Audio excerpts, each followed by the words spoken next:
My name is Kimberly Dotson, and I have been attending the Bridge. It started about 3 years ago, and then I just became a member about 2 years ago. So a little bit about my background. I came from a very broken background, a very broken family. My mom was a single mother of 4. You know, just from a young age, it's like my mom just struggled with a lot of her own hurts and habits and just, trying to make a way for us. But we were a very lower class family. Poverty level, really. And I just felt like because of that, I always felt like God was for some people, but not for us. So I always felt like because I came from a history of, alcoholism and criminal history of my family and just brokenness, that I was broken too. So I believed the enemy's lies over me for a very long time. So I started running away and eventually found my way into the city in Cincinnati. So it just got worse and worse. They bring me back home. I kept running away. I started, my story has a lot of addiction, alcoholism, a long list of criminal behaviors. So it just, the drugs got worse, things got worse, and I just could not get it together. Well, eventually I had my first daughter, and I thought everything was going to change. I'm like, here finally is the reason for me to get it together. I remember looking at her and thinking wow, I love her so much. And that I finally love something more than myself. And so I set off to try to be the mother that she deserved. But at the end of the night, it was I just didn't know how to be the mother that she deserved. So as much as I tried, the more I failed. Eventually, I went to jail, and again, I lost custody of my kids. I really went to an even darker place after that because I had lost the only thing that was good in my life. And I'd failed at the one thing that I said I never wanted to be. So I set off on a suicide journey, literally. And I just wanted to die. And I was trying to make sure I did enough drugs every day to die. I couldn't go on without them. And I didn't care about myself enough to try to do anything different.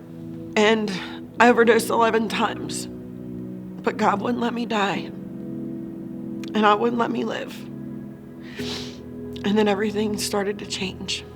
As I started to sober up and think more clearly, God started, my heart just started clearing up. My mind started clearing up, and it just started telling me things I remember one day I looked up in the mirror and I looked at myself and I just didn't recognize who I had became. I felt like I was looking at a monster, and that's not what my heart had wanted, and that was never the plan. I remember I had this really raw prayer with the God in there, and I said, if you are real, you show me, because I don't know what to do anymore.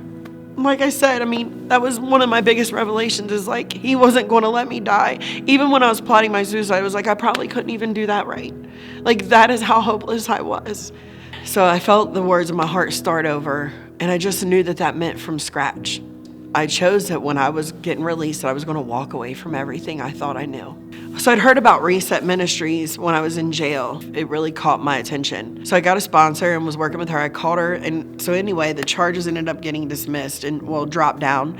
So I was getting released sooner than I had thought. I stayed sober. I started looking for a job and then went through the process of getting into Reset. I got in. I was surrounded by women who had lengths of sobriety, a year or more, that just loved me. It was super strange. I was just crazy about receiving it because I didn't know how. They were teaching me how to become a friend and a sister.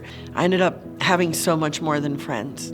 They are my family. It's just been such an adventure watching God redeem my life. But everything that I've done up until this point, being in long-term recovery, has set me up for this. I walk an honest life today. I live with integrity. I don't need anything from anyone but Him. And whatever He gives me, He gives me. And whatever He takes away, He takes away. And He's never taken anything without replacing it with something crazy amazing. And it's for the first time in my life, I'm free. I've just tried to keep my eyes, I have kept my eyes on Jesus and just growing here and being and loving the people that He's placed in and around my life. It's these women that God's put in my life, these people here at church. It's been my family, and it's so much more than that. because it's like I'm accepted. And I know that love is freely given and freely received. I've never known that my whole life.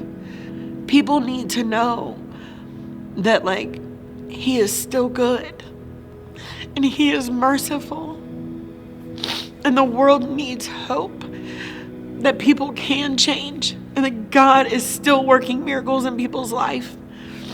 But he does it through us. And sometimes we just need somebody to take our hand and say it's going to be okay, even when we don't believe it. I know that it wasn't all just for me. It's so that I can be vulnerable to share my testimony in hopes that it sets other people free, that it gives other people hope, that he is still the miracle worker. He still is the promise keeper. He keeps his promises. And I never want to lose sight of where he brought me from, and that, like, he did this. He did this through my church family, through my Reset family. And it's just been a beautiful ride. And I just wake up every morning with joy in my heart, knowing that for once in my life, like, I'm free.